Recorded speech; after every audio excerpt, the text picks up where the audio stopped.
السلام علیکم ورحمۃ اللہ وبرکاتہ۔ السلام ورحمۃ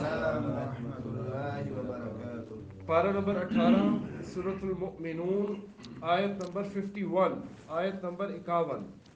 یا ایہا الرسل، أعوذ بالله من الشيطان الرجيم اعوذ باللہ من الشیطان الرجیم۔ يا أيها الرسل یا ایہا الرسل، كلوا من الطيبات کلوا من الطیبات واعملوا صالحا واعملوا صالحا إني بما تعملون عليم انی بما تعملون علیم۔ وإن هذه وإن هذه أمتكم أمتكم أمة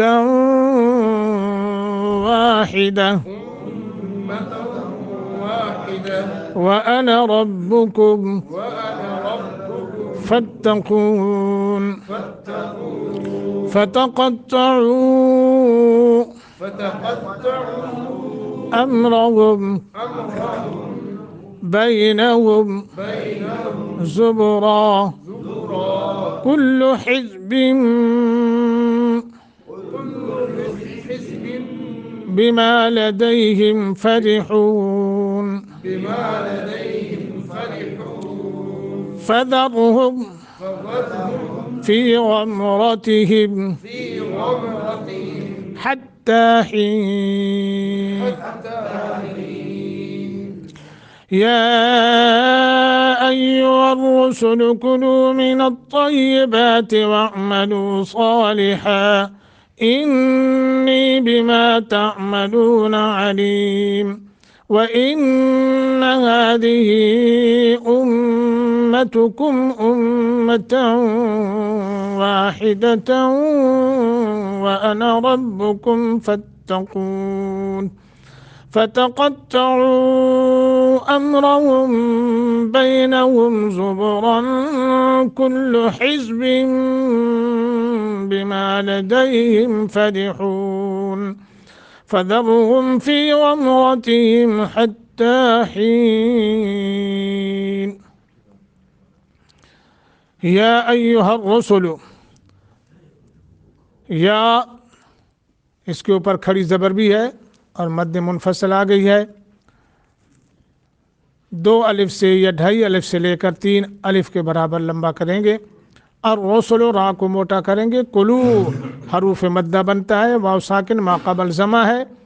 من الطیبات، طیبات، طیبات نہیں طیبات، اور تھوڑا مضبوطی کے ساتھ چونکہ یا مشدد ہے، 2 حرفوں کے قائم مقام پڑھا جاتا ہے۔ وَاعْمَلُوا، وَاعْمَلُوا، عین لو کو لمبا کرنا ہے، حروف مدہ ہے، 1 سیکنڈ کی مد کر کے یا 1 الف کے برابر۔ صالحہ، صاد کو موٹا اور کھڑی زبر ہے، 1 الف کے برابر لمبا کریں گے، اور آگے ہا کے اوپر 2 تنوین ہیں، ملا کے پڑھیں گے تو وہ پڑھی جائیں گی، نہیں تو پھر رکیں گے تو ہا کر کے رکیں گے۔ ہا، انی نون مشدد ہے اور حروف مدہ بھی بنتا ہے، غنہ بھی کریں گے اور تھوڑا سا لمبا بھی کریں گے۔ بما تعملون علیم، دونوں جگہ عین ہے۔ وَإِنَّ، نون مشدد ہے، واو کو موٹا، نون پہ غنہ۔ هذه، مد منفصل ہے، لمبا کر کے پڑھیں گے۔ امتکم، میم مشدد ہے، غنہ کریں گے۔ امتا، دونوں جگہ ادغام مع الغنہ، واحدتا غنہ۔ وانا نہیں پڑھنا، وانا ربکم، را کو موٹا۔ فاتقون، فتقطعوا، قاف طا کو موٹا کر کے فتقطعوا، اس کو اور لمبا کریں گے، یعنی 2 الف کے برابر، 2.5 الف کے برابر، 3 الف تک کھینچ سکتے ہیں چونکہ مد منفصل ہے۔ امرہم، را کو موٹا، ہم کو لمبا کریں گے، ما بعد با ہے، بینہم یہاں اظہار ہے، زبرا، زبرا، زا، زبرا، را کو موٹا کر کے. رک جائیں تو زبرا ملا کے پڑھیں گے, زبران زبران کر کے. کل حزب کل حزب نون تنوین کے بعد با ہے تو نون تنوین کو میم سے بدل کر پڑھیں گے. بما لدیہم بما لدیہم بما 1 سیکنڈ, لدی 1 سیکنڈ کی مد. فرحون یہاں مد عارض ہے, طول توسط قصر کر سکتے ہیں. فذرہم را کو موٹا کریں گے اگرچہ را ساکن ہے مگر ما قبل کیا ہے, زبر ہے. فی غمرتہم را کو موٹا کر کے غین کو بھی موٹا کر کے. فی غمرتہم حتی حین دونوں جگہ ہائے حتی حین. اچھا بعض ایسے قوانین ہیں جو ہم ویسے اشارہ کر کے چلے جاتے ہیں تو کچھ لوگوں نے کہا ہے کہ جو ان کی وضاحت بھی کر دیا کریں گے. مثال کے طور پر طول توسط قصر, چونکہ ہم الحمدللہ عرصہ دراز سے یہ قاعدہ پڑھ رہے ہیں. طول کا معنی ہوتا ہے بہت زیادہ لمبا کرنا, توسط درمیانہ لمبا کرنا. قصر جو ہے وہ بس 1 سیکنڈ کی مد یا 1 الف کے برابر. یہ مد کے جو ہے نا کھینچنے کے اقسام ہیں. کوئی مد ہے نا, مد منفصل ہے یا مد متصل ہے, اور اسی طرح مد عارض ہے. مد عارض کا مطلب ہوتا ہے کہ عارضی طور پر وہاں مد جو ہے وہ ہے. مد عارضی وہ ہوتی ہے جو عارضی طور پر ہوتی ہے, یعنی وہ وقف کی وجہ سے ہوتی ہے یا کوئی سبب بنتا ہے اس کا. ٹھیک ہے جی. تو اس لیے قصر کا مطلب یہ ہوا کہ 1 الف کے برابر, اور توسط 2 الف کے برابر, اور طول 3 الف کے برابر, یوں سمجھیں. یا ایھا الرسل اے رسولو, رسولو اللہ نے سب کو جمع فرما کے کلو تم کھاؤ من الطیبات پاکیزہ چیزوں میں سے, وعملو اور عمل کرو, صالحا نیک, انی بے شک میں, بما اس کو جو تعملون تم عمل کرتے ہو, علیم خوب جاننے والا ہوں. وَإِنَّ اور بلا شبہ ہذہ یہ, امتکم تمہاری امت ہے, امتن ایک ہی, واحدہ ایک ہی امت, امت واحدہ ایک ہی امت. وَأَنَا اور میں, ربکم تمہارا رب ہوں, فاتقون لہذا تم مجھ ہی سے ڈرو. سبحان اللہ, اللہ فرماتا ہے میں تمہارا رب ہوں, کوئی اور نہیں ہے. فتقطعوا پھر انہوں نے جدا جدا کر لیا, امرہم اپنے معاملے دین کو, اپنے دین کو جدا جدا کر لیا, ٹکڑے ٹکڑے کر لیا. بینہم آپس میں, زبورا ٹکڑے ٹکڑے کر کے, کل حزب ہر ایک گروہ کے لوگ, بما اس کے ساتھ جو, لدیہم ان کے پاس ہے, فرحون خوش ہیں.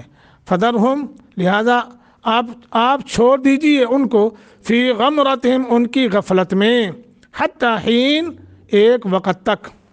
یہ لفظی ترجمہ لغوی ہمارے سامنے ہے.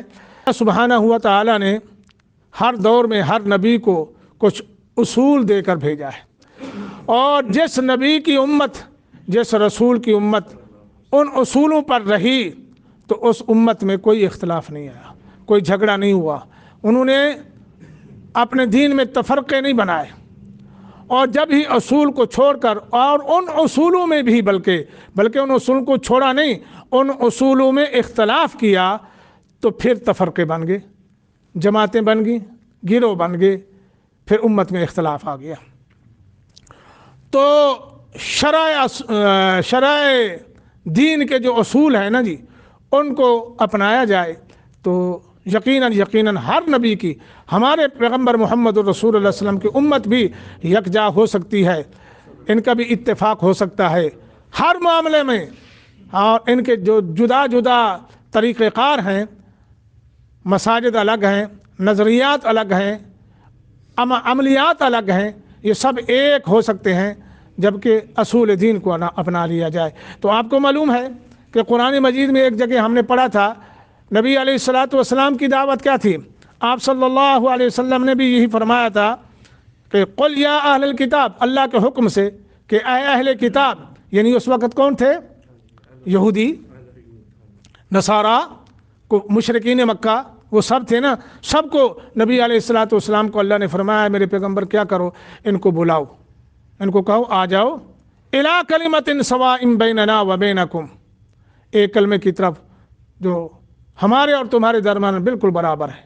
معلوم ہوتا ہے یہ ایک جو ایسا کلمہ ہے، دین والا کلمہ، یہ ایسا کلمہ ہے سب کے لیے یکساں ہے۔ جب اس کلمے کی بنیاد پر اکٹھے ہوتے ہیں لوگ تو پھر کوئی تمیز باقی نہیں رہتی، بڑے چھوٹے کی، کالے گورے کی۔ ہاں پھر اگر کوئی مقام اور حیثیت حاصل ہوتی ہے نا تو اس کو ہوتی ہے جو تقوی میں آگے نکل جاتا ہے، ٹھیک ہے، ورنہ ایمان اور نظریات اور عقائد میں سب برابر ہو جاتے ہیں، ایک ہی بات ہوتی ہے۔ تو فرمایا الی کلمۃ سواء بیننا و بینکم اللہ نعبد الا اللہ، اور وہ کلمہ کیا تھا؟ اللہ نعبد الا اللہ، لا الہ الا اللہ، لا الہ الا اللہ۔ اچھا، ولا نشرک بہ، اور فرمایا کہ اس کے ساتھ ہم نے کسی کو شریک نہیں کرنا، اور یہ بھی ولا یتخذ بعضنا بعضا اربابا، ہم میں سے جو بعض نے بعض کو ارباب رب بنا رکھا ہے من دون اللہ، اللہ کو چھوڑ کر، تو یہ ہم تہیہ کر لیں، اکٹھے ہو جائیں کہ آج کے بعد سوائے اللہ کے کسی اور کو رب یا اللہ نہیں بنائیں گے، ٹھیک ہے، نہ کسی زندہ نہ مردہ، نہ کھڑے نہ پڑے کو ہم رب تسلیم نہیں کریں گے، رب تسلیم کریں گے حقیقی رب۔ ویسے تو رب ماں باپ بھی ہو سکتے ہیں، ایک رب ہے مجازی اور ایک رب ہے حقیقی، تربیت کرنے والا، ماں باپ بھی تربیت کرتے ہیں، لیکن یہ رب ہے کیا؟ مجازی، لیکن حقیقی رب کون ہے؟ اللہ ہے۔ تو ہم حقیقی رب کی طرف جو ہے اس کو رب مانیں گے، اس کے علاوہ کسی اور کو رب نہیں مانیں گے، ٹھیک ہے جی۔ تو فرمایا فَإِن تَوَلَّوْا فَقُولُوا، پھر اگر وہ روگردانی کریں تو فقولوا، تم کہہ دو، اشہدوا، گواہ رہو، بِأَنَّا مسلمون، اس بات کے کہ بے شک ہم تو کیا ہیں؟ مسلمان ہیں۔ کوئی نہیں مانتا تو لہذا ہم تو بھائی اس کو مانتے ہیں۔ ہاں وَإِنَّ هَذِهِ أُمَّتُكُمْ، تو امت واحدہ، ایک ہی امت تھی۔ آپ کو معلوم ہے نوح علیہ السلام سے پہلے تک سب لوگ ایک ہی امت تھے، ایک ہی کلمے اسی لا الہ الا اللہ پر تھے۔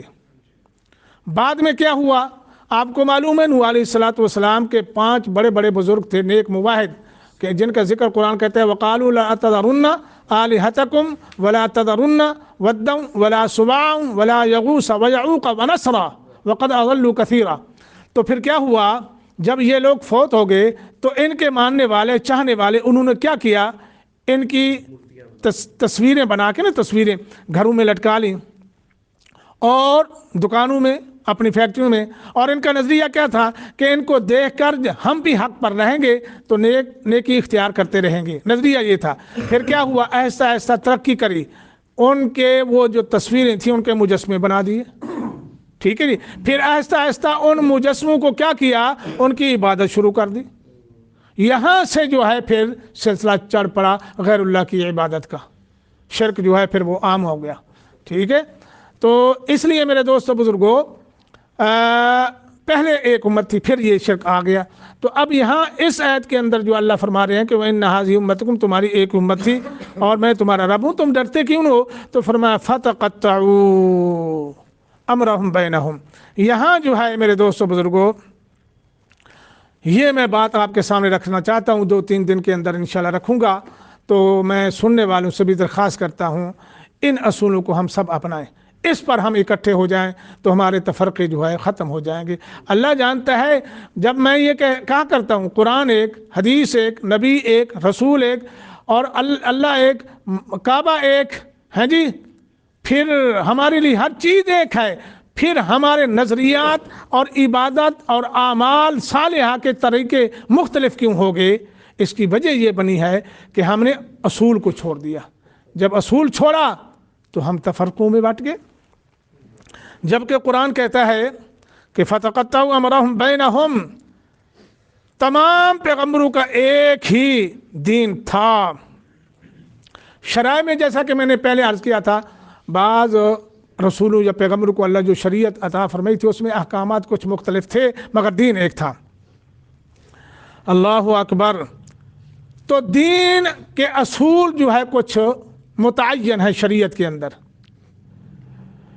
تو میں تقریباً 4 کا ذکر کروں گا، اور ویسے بھی شرع اصول کے 4 ہیں۔ شرع اصول کے کتنے ہیں؟ 4 ہیں۔ ان میں سے سب سے پہلا جو ہے وہ کیا ہے؟ اللہ کی توحید ہے، لا الہ الا اللہ ہے، اعبد اللہ۔ اور اگر بات کی جائے قرآن کے حوالے سے پیغمبروں کی تو پھر وقت زیادہ ہو جائے گا۔ دیکھو اللہ فرماتے ہیں لقد ارسلنا نوحا الى قومه قال یا قوم اعبدوا اللہ وإلى عاد اخاهم هودا قال یا قوم اعبدوا اللہ وإلى ثمود اخاهم صالحا قال یا قوم اعبدوا اللہ وإلى مدین اخاهم قال یا قوم اعبدوا اللہ۔ ٹھیک ہے جی۔ اور رسول اللہ صلی اللہ علیہ وسلم کی باری آئی تو آپ نے فرمایا یا ایھا الناس قولوا لا الہ الا اللہ۔ ٹھیک آیا؟ دین ایک تھا، دین ایک تھا۔ تو وہ سب سے پہلے نمبر پر کیا تھا؟ اللہ کی توحید تھی۔ ٹھیک ہے جی، لا الہ الا اللہ، اللہ کی توحید۔ اور یہ بتایا گیا کہ عبادت صرف اللہ کی ہوگی، بندگی صرف ایک، اور ہر قسم کی عبادت، مالی، بدنی، زبانی، ہاں جی، اور اس میں بھی پھر بہت لمبی ایک ہے، زبان سے بھی اذکار، ورد و وظائف کس کے ہوں؟ اللہ کے لیے۔ یہ نہیں ہے کہ آج جو ہے زبان سے کسی اور کو مشکل کشا، بگڑی بنانے والا، ڈوبی ہوئی تارنے والا ہے، یہ زبانی عبادت ہے، یا پیر استاد بسم اللہ کی بجائے۔ تو ہر قسم کی عبادت صرف اللہ کے لیے، اور اس کے ساتھ کسی کو شریک نہ بنانا، یا کسی اور کی عبادت، ہر قسم کی عبادت کرنا جائز نہیں ہے۔ تو اس پر اتفاق کرتے ہیں، انشاءاللہ زندگی رہی تو ابھی اسی کو ابھی ہم کھولیں گے آگے مزید اس اصول کو، کہ اس اصول کے اندر لوگوں نے اختلاف کیسے کیا۔ ٹھیک ہے نہیں؟ جب اس میں اختلاف آیا تو پھر شرک کی بھرمار ہوئی، جگہ جگہ استانے بن گئے، جگہ جگہ لوگ جھکنا شروع کر دیا انہوں نے، تو یہ سلسلہ چل پیا۔ اللہ تعالیٰ ہم سب کو جو ہے اصول دین پر عمل کرنے کی توفیق عطا فرمائے۔ اللہ ہم سب کو شرک سے محفوظ فرمائے۔ علی بھائی کو اللہ شفائے کاملہ عاجلہ عطا فرمائے۔ اللہ الیاس بھائی کو بھی شفا دے، اور باقی جتنے لوگ بیمار ہیں سب کو اللہ شفا